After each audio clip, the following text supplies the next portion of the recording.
welcome to Pale Blue Pod. This is the astronomy podcast for people who are overwhelmed by the universe but still want to be its friend. I'm your host, Dr. Moiya McTier. I'm an astrophysicist, a folklorist, and a friend to the universe. We run most of our errands together. I am recording from my office here at Pale Blue Podiversity, and I'm expecting a stellar guest to call in. Dr. Nia Imara is an artist and astrophysics professor at UC Santa Cruz. She's also the author of the new book, Painting the Cosmos: How Art and Science Intersect to Reveal the Secrets of the Universe. And she should be calling in any moment now.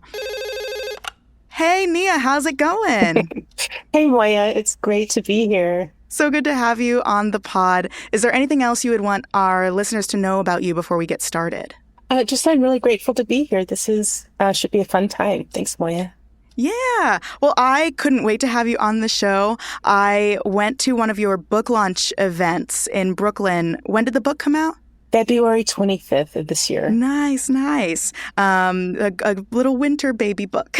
And I really enjoyed the reading that you gave and hearing you answer your questions about your thought process behind this book. It was just so inspiring. So thank you, and I'm honored to have you on the show. All right, then let's jump right in with some get-to-know-you questions. That way the listeners can know a little bit more about the author of this amazing book before we start talking about it. The first one, and I always love asking other astronomers this question. When you think about the huge universe out there that exists, how do you feel? Daydreaming. Ooh, why? There's just so much that inspires the imagination. You know, there's so much that's unknown. There's so much mystery. So, yeah, thinking about the universe is really conducive to daydreaming. I agree. Yeah. Do you imagine yourself like on other worlds or in other parts of the universe? What are you daydreaming about? Yeah, I think it's just sort of putting the ideas together, you know, sort of imagining myself there, so to speak, you know, whether it's at a star or a galaxy, maybe having a bird's eye view of some system. But yeah, you can sort of get lost in that. Yeah. If I could be like a bird's eye viewer of like the TRAPPIST-1 system, that would be so cool. I would love that. Well, I think even better than that would be being there. Yes. Like on one of the planets, for sure. Yes, on one of the planets would be even better. But for sure. Well, why not both? Both, absolutely. Why limit ourselves? Yeah. That's a good answer. I love daydreamy. Okay, moving on. Do you have a favorite unit of measurement? Yay. It's a unit of size, as in yay big, yay tall. Yes. Yeah. Oh, I love that. I love that. Yay much. Yes, absolutely. Do you use that often? Is that part of your like everyday speech? Well, I don't know. I pull it out, you know, when it's appropriate. So, you know, for special occasions. Yeah, the child was yay tall. You know, it's typically used for smaller quantities. Nice. I also love asking astronomers this question. Do you feel like your personality matches your sun sign in astrology? Yeah, it's funny because I, you know, like many astronomers, I don't buy into astrology, but my sign works out pretty well. So I love the water, and I'm right on the cusp of Pisces and Aquarius. Anything having to do with water. I love being in the water. I love, you know, walking by the water, sitting by the water. Do you find that you get a lot of good ideas when you're near water? Like I know personally when I see the ocean, I'm very inspired. I know people talk about shower thoughts all the time, or like swimming can be a good introspective exercise. Does that help you at all? Yeah, for me, it's meditative. So it sort of clears my mind, you know, and it's hard to get too stuck or to feel, you know, frustrated, as we often can when we're trying to figure something out. So it does have the tendency to unblock my thinking and free me up a bit. It's a good reminder that things can flow and take different shape. Absolutely. If you could see in any region of the electromagnetic spectrum, aside from the optical, what would you choose and why? I love this question. I would choose UV for a couple of reasons. One, it would be way too overwhelming if it were longer wavelengths, you know, infrared, radio. But I would love to see the world like butterflies see the world. especially, rainbows and flowers and things like that. I imagine if you could get out of the atmosphere, it might also be pretty useful for your research, right? You're a star formation researcher? Yeah, so the radio would definitely be right up my alley for star formation, since those environments emit heavily in the radio. And I'm also very interested in ET, so being able to get those signals come from across space without a lot of, interference along the way. But I still think I would go with UV, and I think that would have some advantages for star formation as well. The regions of higher star formation activity would really light up in the UV. Mm-hmm. Yeah, I think that'd be really nice to see, like all the evidence of your newly formed stars yourself. Yeah, absolutely. Okay, imagine you are an astronaut and you're going on a mission into space. You're strapped in. We're about to blast off, but you're in charge of the music. So what song are you playing when the clock hits 0? Oh, this was hard to choose just one, but I would say almost anything by Stevie Wonder. Yeah, it just makes me so happy. So I don't know, it could be I Believe When I Fall in Love with You, It's Going to Be Forever. It could be it could be You Are the Sunshine of My Life. It could be anything, Yeah, I would love to share that experience with Stevie. Oh, that's beautiful. I don't think anyone's ever made the explicit point that it's like you're sharing that moment with the artist too. Yeah, absolutely. That's nice. I feel like I do know you a little better now. Thank you for indulging me in those questions. Yeah, I think the fact that I love Stevie Wonder, that's one of the most important things. Awesome. Okay, now we're going to talk about this book that you published in February. It's called Painting the Cosmos.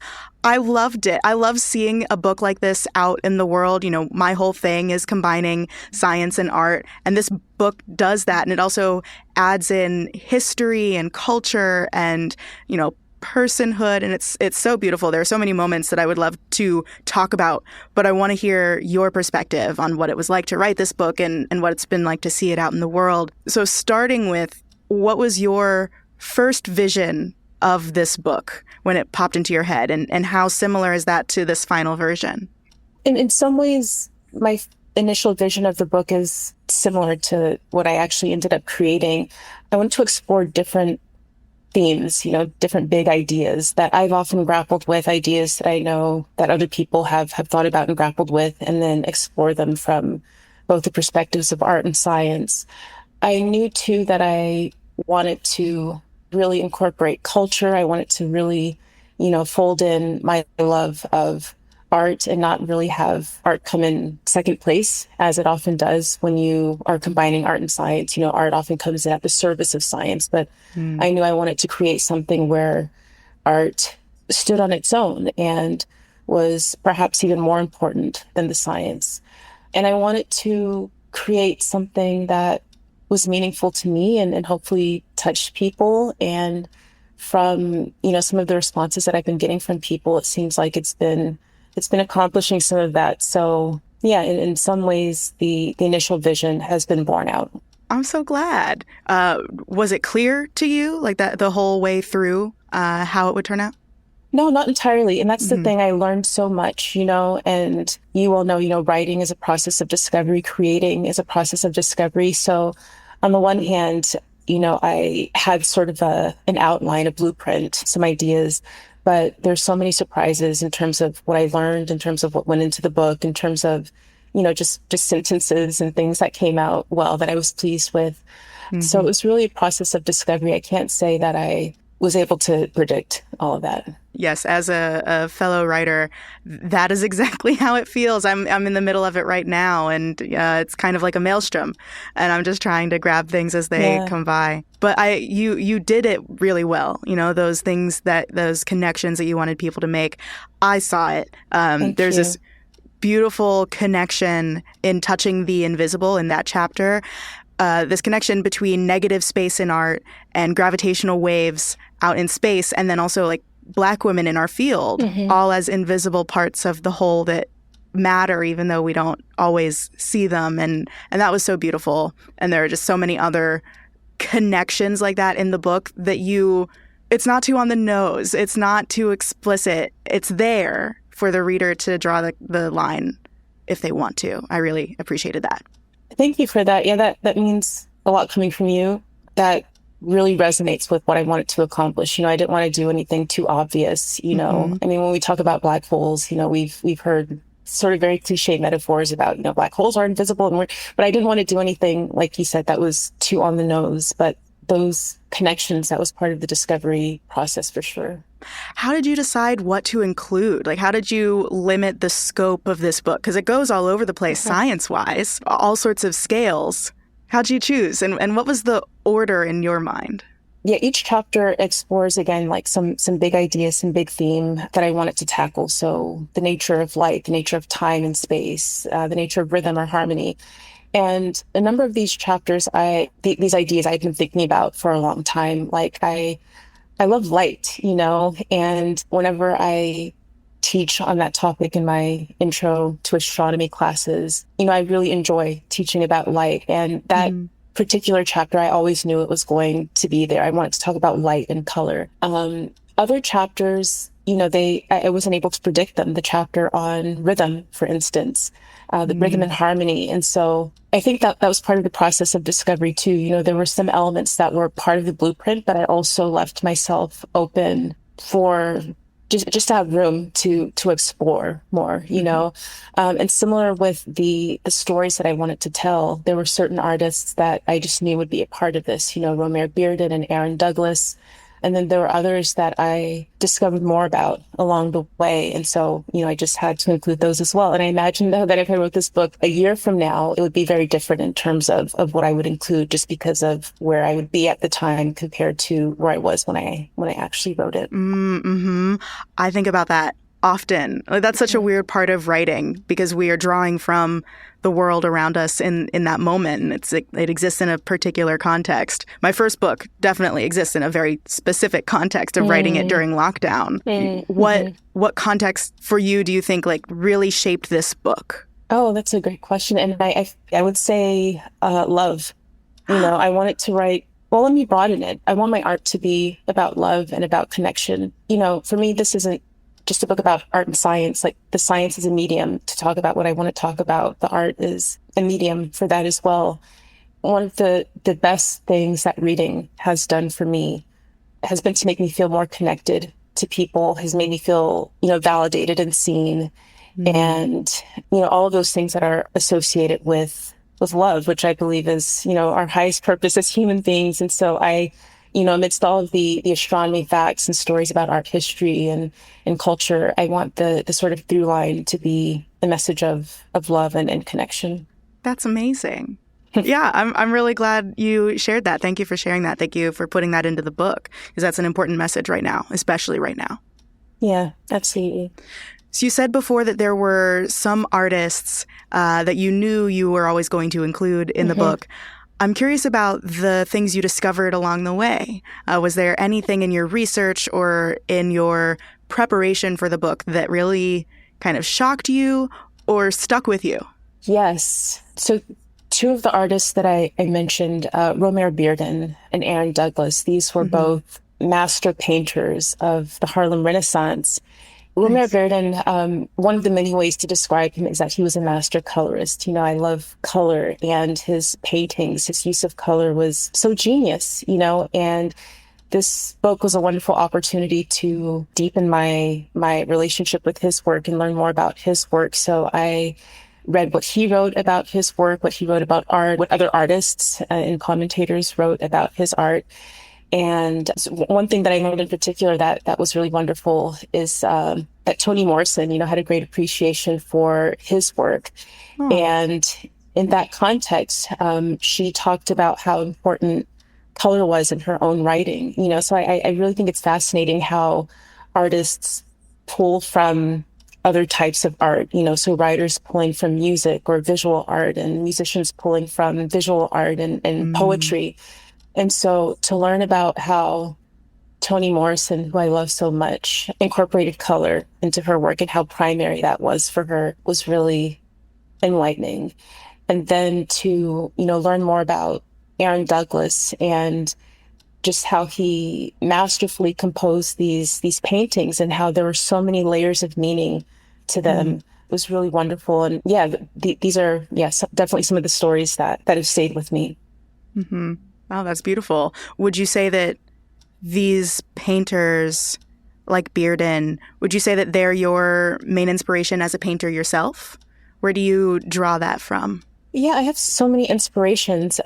Sometimes it's a little difficult to have these great artists as inspiration, because it can be very daunting, very intimidating. But for sure, these are artists that inspire me and that I aspire to in terms of being someone who's found such a unique way to not just unique voice, but like they inspire me to want to create a new language through art, and this is really what they did. But aside from, great artists like that, I'm inspired by everyday people. I love painting portraits. And so I love the human face and how people express themselves. I'm inspired by color and the colors that we see in nature. I'm inspired by textiles, so much inspiration. And I do get a lot of inspiration from, I guess, not from other artists per se, but also just, being in the world. Mm-hmm. I think that's where most inspiration comes from. You don't have to go to an art museum to see something beautiful and be inspired to create art. Exactly. A lot of it comes from our own lives. Yeah, yeah. An important lesson that I learned later than I wanted to.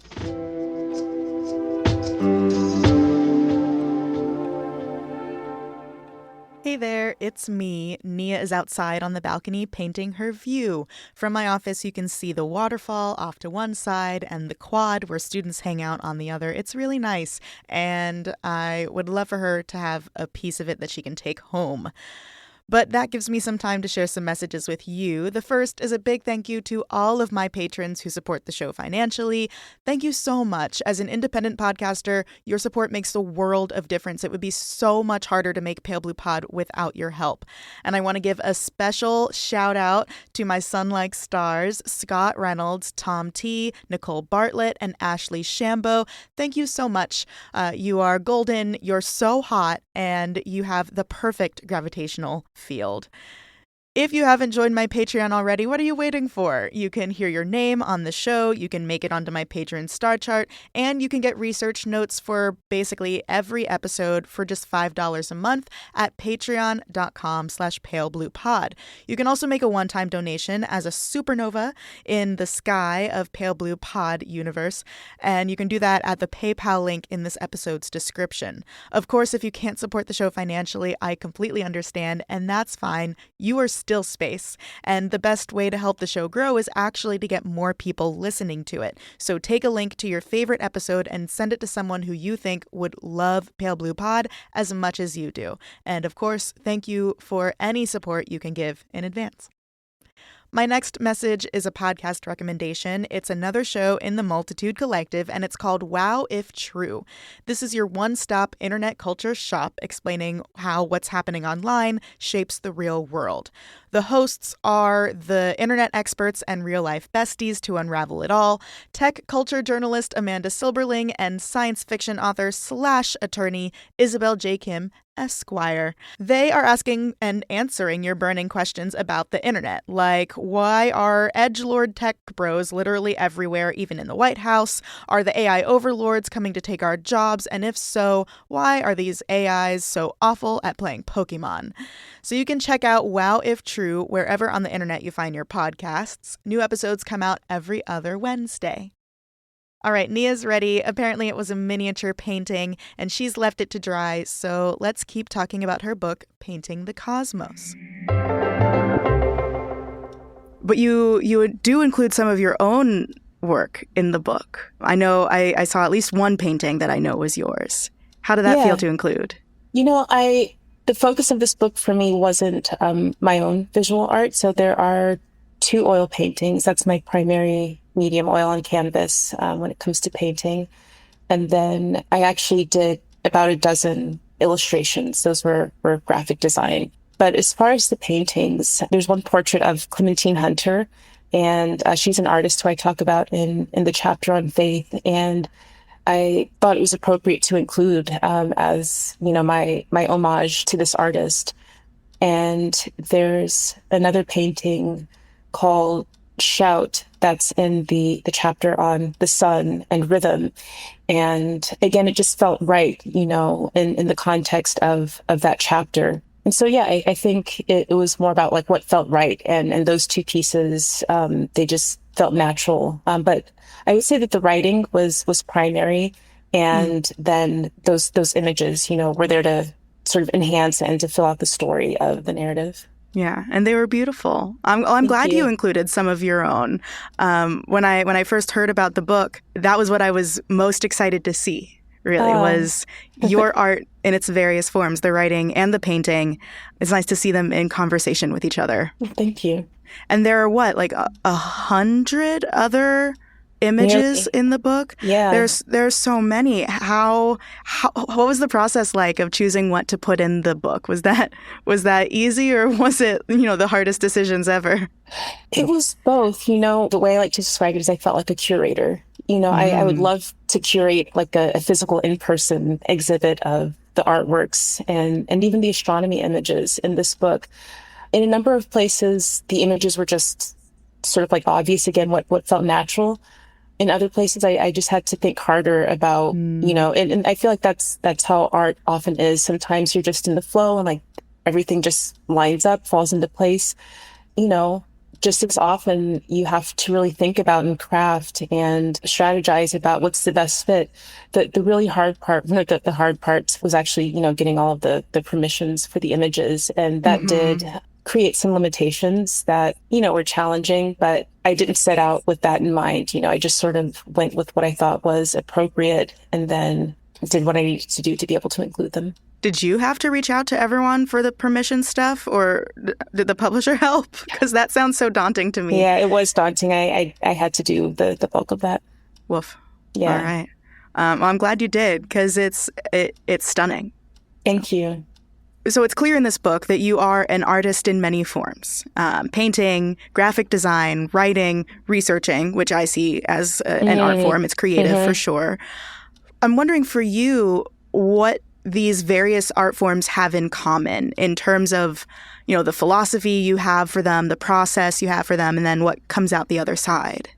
I would say people and connection and love. Again, I know that I imagine for some people that sounds corny, but for me, that really is the case. I want my art to be an expression of my love. The book is really steeped in Black culture. If we want to talk about the images and the artists that I choose, most of them were Black artists, and African artists. And, again, it wasn't my intention to do that on the nose, but I think you can clearly see from reading that book that this is a person who loves Black culture and is proud of belonging to that heritage and history.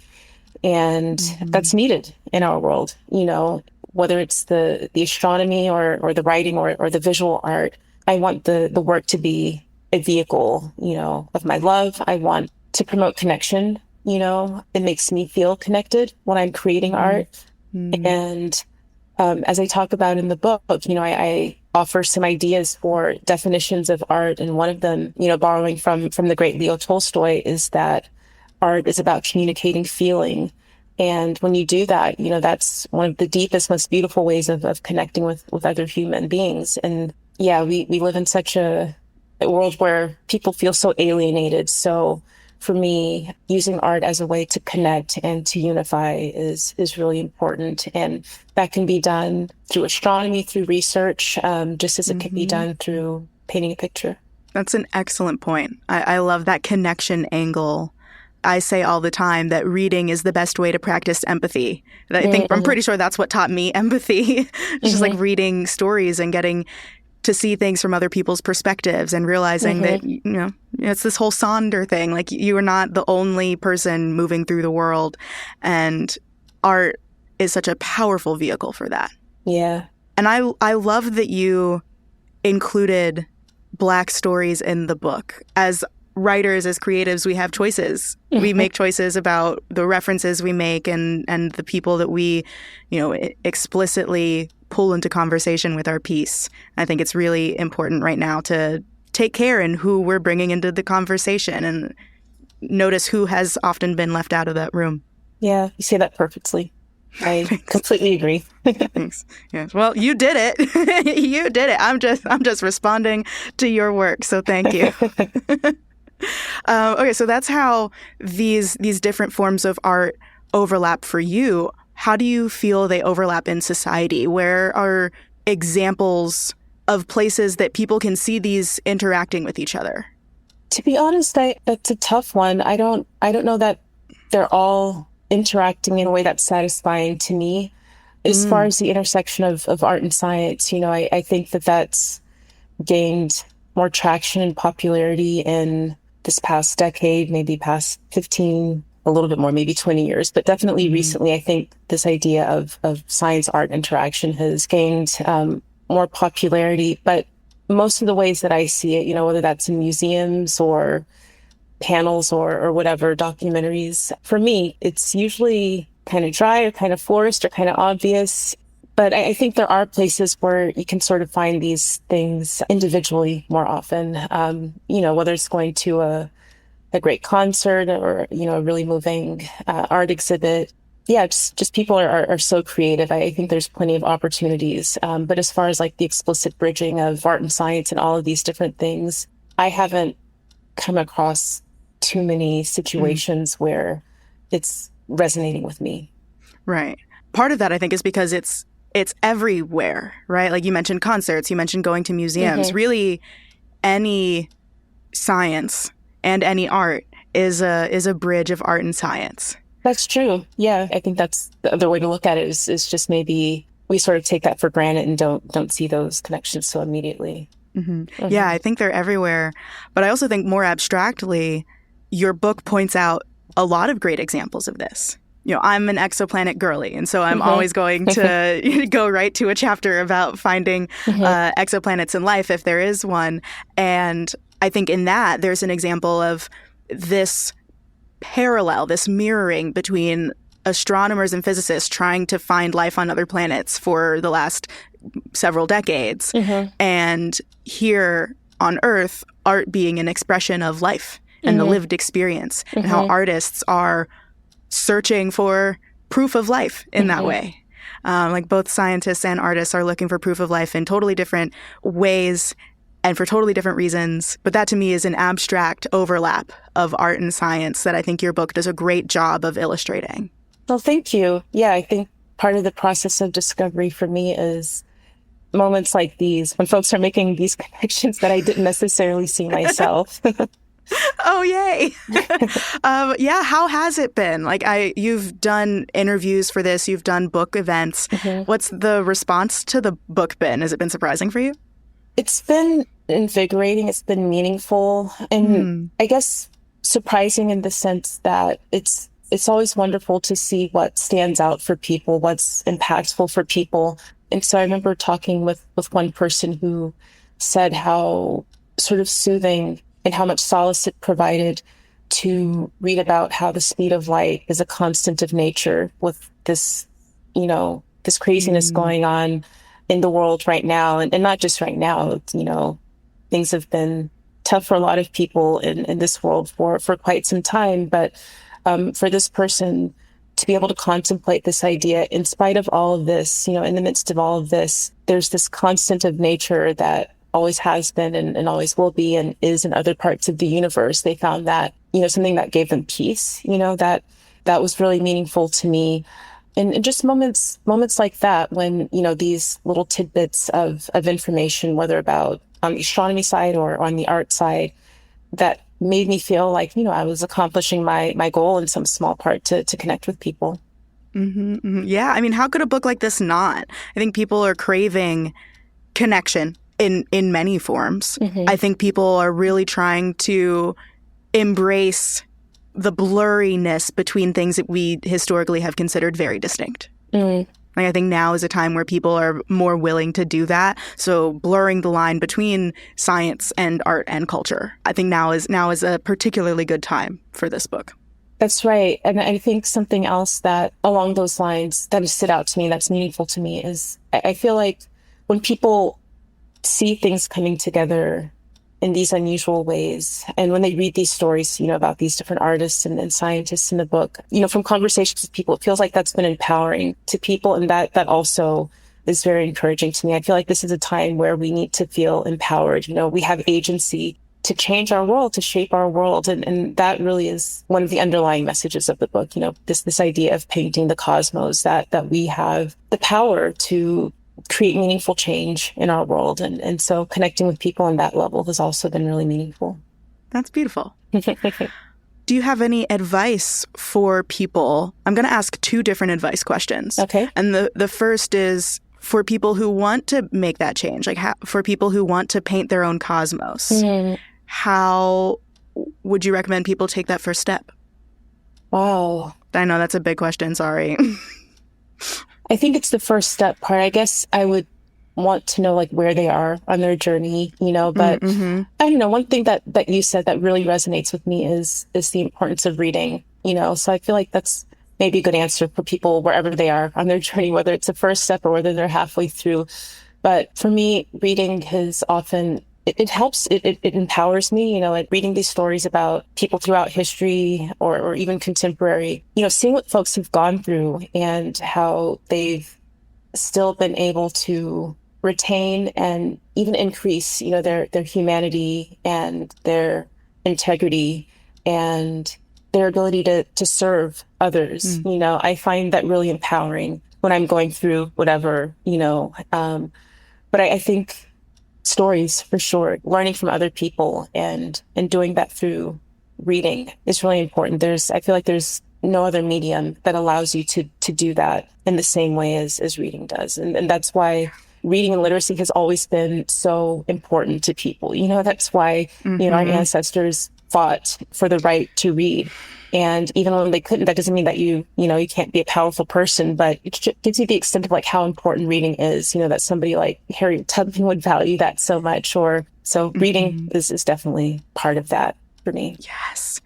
Yes. I didn't want to interrupt you, but I was over here just vehemently agreeing. Yes, absolutely. It crushes my soul to know that humans for the last 5,000 years have worked to learn how to read and write. And, people in my ancestry have had to fight for the right to read and write. And seeing people just use ChatGPT and throw those skills away is really, really crushing me. But I agree with you. Reading can make a huge difference. It's a good way to take that first step. As you were talking, one thing that I thought of was, maybe in order to paint your own cosmos, it really, really helps to see the brushstrokes that other people have used. That's beautiful. What are we, a couple of writers or something? And then my next advice question, because you're a self-taught painter, I have no skills in visual art whatsoever. I'm wondering if you have advice for people who want to learn these things, but know they're going to need to teach themselves. I'm a big believer in that if the will is there, if we're passionate about something, we can learn. If you want to learn to sing, you can sing. Maybe we don't all have, the voice of Stevie Wonder, to come back to him. But, I think we can all learn to carry a tune. We can all learn to play the piano. We can all learn to dance. We can, and I feel that it's the same for visual art, for drawing. We may not all end up being Van Gogh or Alma Thomas or Romare Bearden, but just as we learn the basics of reading and writing and arithmetic, so to speak, I really believe that if we apply ourselves, we can learn to draw and to paint. And there's so many resources available, whether it's on the internet, whether it's taking,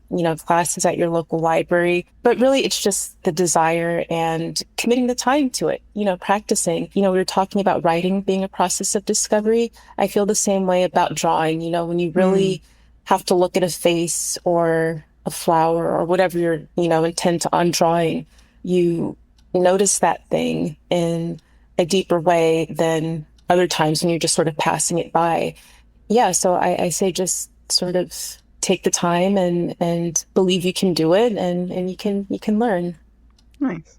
Do you ever look back on your early paintings? Oh, okay. Yeah. That was a meaningful pause. Meaningful, pregnant pause. Got it. Okay, got it. What would you say is next creatively for you? This is a huge feat of creative expression, this whole book. Your painting is another form of creative expression for you. How are you going to channel your creative energy coming up? I feel like there with this project, there are so many ideas left to explore that didn't come out in this very small book, and to explore them in different ways. For me, that includes performing arts, bringing these things together on stage and in person in real time. Ooh. And as far as the writing, what I'm working on now and what I hope will be coming into the world for people to see next is a book that deals more explicitly with spirituality. Some of that came out in Painting the Cosmos, but I feel like there's a third or fourth leg to this science, art, culture tripod, and that is spirituality. I think the connection for many people between art and spirituality is easier to make than science and spirituality. But yeah, I'm not sure that it will necessarily be the same blueprint as Painting the Cosmos, but yeah, I'd like to dig deeper into spirituality in my upcoming work. Yes, I would love to see someone dig deep into that intersection. I love talking to my scientist friends who are deeply spiritual or religious.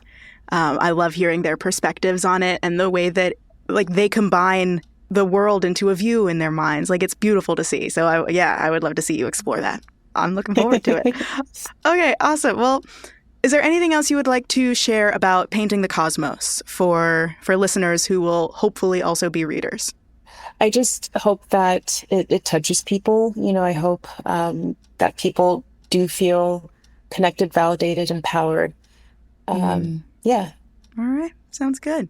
Well, before we go, I'd love for you to brag about your work, what you have going on. Is there any work that you would like to share with us, any social links or websites that you want people to know about? Oh, sure. My personal website is just my name, so niaimara.com. And my Instagram account is Dr. Nia Imara, and that's where I post upcoming events, including some more book-related events and other performing arts type stuff that I have going on. And you can also, to learn more about my nonprofit, Onakita, folks can go to onakita.org, and that's spelled Onaketa. We provide free STEM tutoring for Black and Brown youth and other free educational resources, including free books. It's a program that's really near and dear to our hearts. So that's onakita.org. That's amazing. All of those links will be in the show's notes, so listeners can go and follow those to all of those great sites. Thank you, Moiya. Thank you, Nia. This has been a pleasure. Thank you for writing this book. I keep it out actually on my table because I think that this is the best elevated version of a coffee table book that I have seen in a very long time. There's good information, it's visually stunning, and it feels good when you hold it in your hands. I'm big on the way a book feels. So yeah, you got all the senses going. So good job. Thank you. Well, listeners, that's all I have about Painting the Cosmos. Go check it out. Check out Nia's other sites and links. And, no matter what your favorite brushstroke is, you are space. Bye.